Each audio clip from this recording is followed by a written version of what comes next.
How is it going, guys, and welcome back. If you are as excited as I am to see this new 11th gen Type R actually finally hit the roads, definitely be sure to go click that like button while you're down there. Definitely be sure to leave a comment and subscribe. It helps me out a ton as a smaller YouTuber.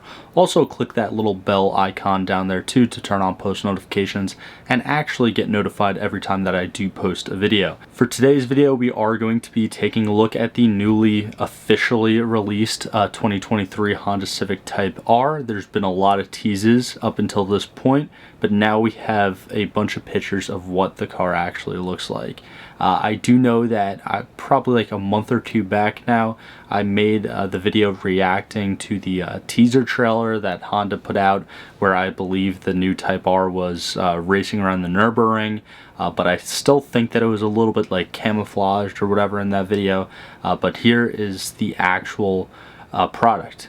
And I have to say, Honda really hit it out of the park with this one. I think that this car is definitely going to be a success, and I think when compared to probably its main competitor in the market right now, the Toyota GR Corolla, I think that this Civic is going to edge it out just a little bit when it comes to price as well as certain other features. And although I was one who, well, I still really love the design that Toyota went for with the GR Corolla, I really like this design of the new Type R. So without wasting any more time, looking at this first article by Car and Driver, and yes, these will be linked down in the description below if you guys want to go give them a read yourself and go a little bit more in depth to these articles.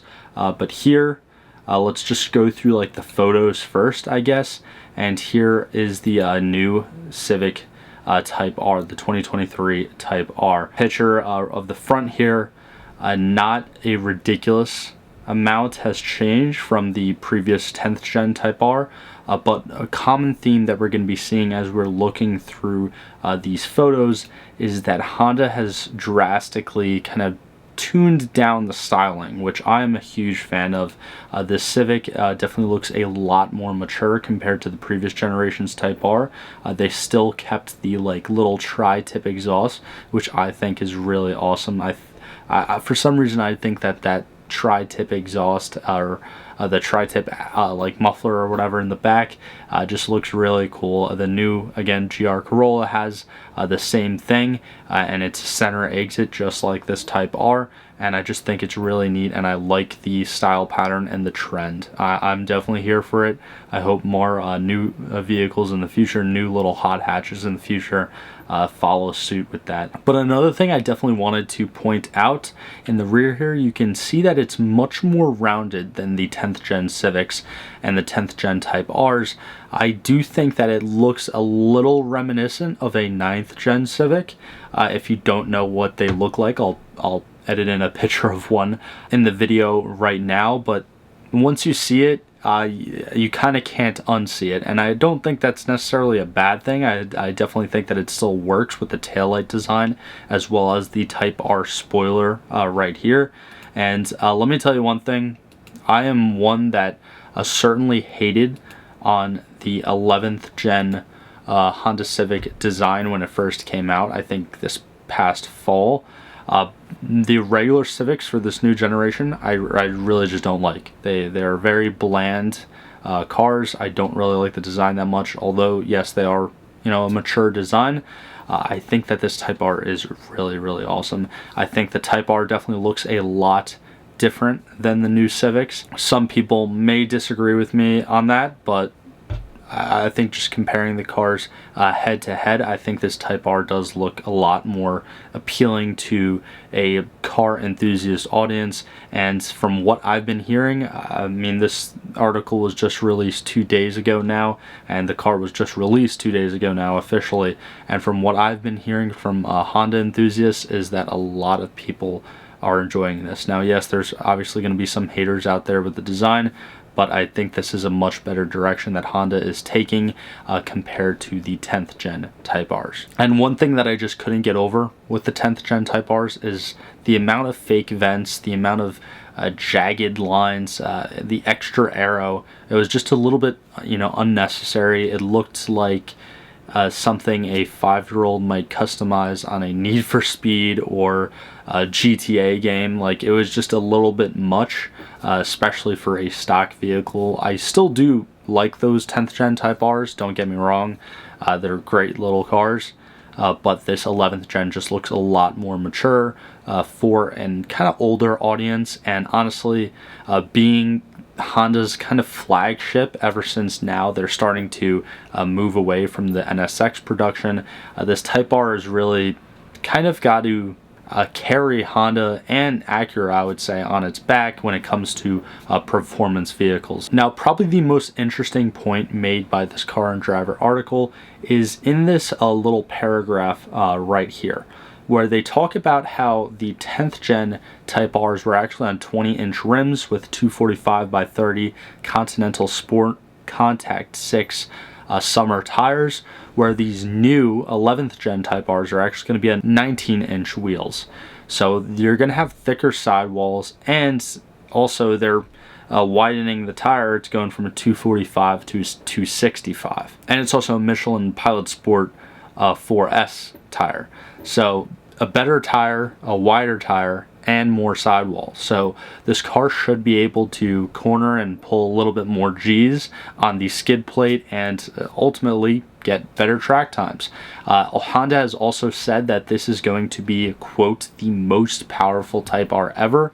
So there's estimates between like 315 to 320 horsepower. And considering that the most recent year of the 10th gen Type R, the 2021 Type R, made a 306 brake horsepower from factory, I definitely think that 315-ish is a good estimate. It's a conservative estimate. Now, Honda might go a little bit more aggressive with the tuning and bump it up to maybe a 320 number or a 330 number. I think that would be awesome. Obviously, more power is better most of the time, but definitely keep in mind that these new Type Rs are still only going to be powered by that 2-liter turbocharged inline 4-cylinder engine. So I don't know how much more power the Honda can really squeeze out of them, but hopefully they maximize it to its fullest potential. Now, moving on to the second little article by Car and Driver, and this isn't even really an article, it's just kind of like their overview page or review page, I guess, of this new Type R. So according to Car and Driver, this could be 100% accurate or a little bit skewed, and this is, again, an estimated price. The Type R should be starting at $39K, so basically 40 grand, which is right on par with, again, its main competitor in today's market, the new Toyota GR Corolla, which is starting anywhere between 40 to 50,000 US dollars. So I think that if Honda can undercut that GR Corolla with cost, I think that it's a no-brainer. They're very evenly matched cars. I do like a lot of the features that the GR Corolla comes with, and I was fortunate to see one actually in person at the 2022 New York Auto Show just a couple months ago in April, and they are really good looking cars, and also the different driving modes and the drift modes and the optional, like, you could basically like select power all the way up from like 70% in the rear to 70% in the front, and basically just customize your power output for the front and rear tires. So I think that Honda's got to definitely bring something more to the table, whether that is a cheaper car in the Type R or whether they're going to replicate and kind of steal those ideas for the different driving modes in this new Type R. Actually brings me to my next point, and it is the interior. So in the couple shots that we have of the interior here, we can see some of the buttons that people are saying are, you know, going to include like track mode and different things like that, but we can also see this 9-inch touchscreen display, which I am a huge fan of this minimalist interior. That is that's another trend that I think that modern vehicles are really doing well, and modern vehicle manufacturers are really doing well, and it's basically just eliminating the use of all these different buttons. I mean, we've seen from like the early 90s up to the mid 2010s, we've seen cars with interiors and there's 20-something, 30-something buttons just for all your different cruiser comforts, your different driving modes and everything. And now manufacturers are really just starting to be a lot more efficient and just have everything in a singular touchscreen, which I think is a much sleeker look. Now, yes, if something were to break, if electronics were to malfunction with the touchscreen, you kind of be screwed. You'd have to get that fixed immediately. But to be honest, in most real world scenarios, the touchscreens are completely fine.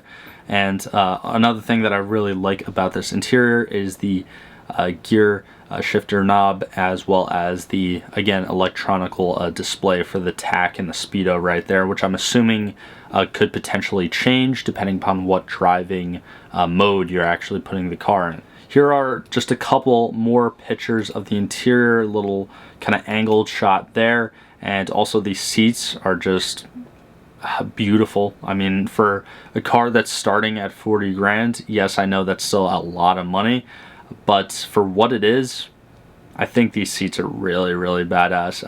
I love the suede.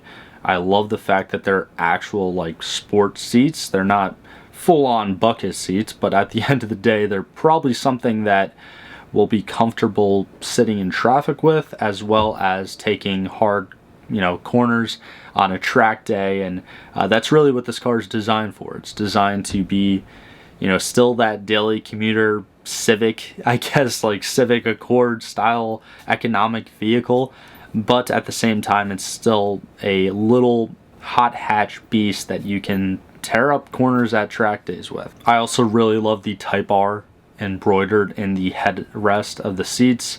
And yeah, there's the display. If you remember, we actually see the display, yeah, right here. That looks like just one big tachometer across the top, kind of how some of like the Lamborghini displays are. I know I just compared a Civic Type R to a Lamborghini, but hear me out. But yeah, that was probably its track mode, whereas this may potentially be its sport mode or its eco mode. I mean, I don't think it's its eco mode because you still have like a G meter here. So actually, here we go. We see it right here. That's what I'm trying to tell you about. You have your whatever gear you're in right there, and then just one big tachometer with the speedometer kind of not really the main focus, and then you have your more traditional analog style display. And that versatility is just another feature that I really love with the electronic displays that are, again, offered in these new vehicles. And before we actually end today's video, here is the little sneak peek of under the engine bay, the actual engine that's powering this thing, and then of course those 19-inch wheels with the thicker sidewall on the tires. It's not that much of a difference, but those Michelin Pilot Sport 4S tires, they're a pretty good tire. I don't think they're as sticky as like the Cup 2s or anything crazy like that, but they're still a really good quality tire for the car that it's going on. So anyways, let me know what you guys think of this new 11th gen Type R down in the comments below. Let me know if you think it's worth 40 grand, and also let me know if you guys think that when they finally meet on a track or on the road in the next 6 months or so, whether you think that the GR Corolla is going to edge out this new Type R, or the new Type R is going to edge out the GR Corolla. I definitely think it's going to be really close. These are two cars that are very evenly matched from what we've seen so far. And like always, guys, I do appreciate all the support. If you haven't already, definitely be sure to subscribe. A lot of you guys that watch the videos aren't subscribed on the channel. And also, again, be sure to leave a like, comment, turn on the post notifications, all that stuff. It means the world to me. I really do appreciate it. And I do hope that you guys have a great day, and I'll see you in the next one.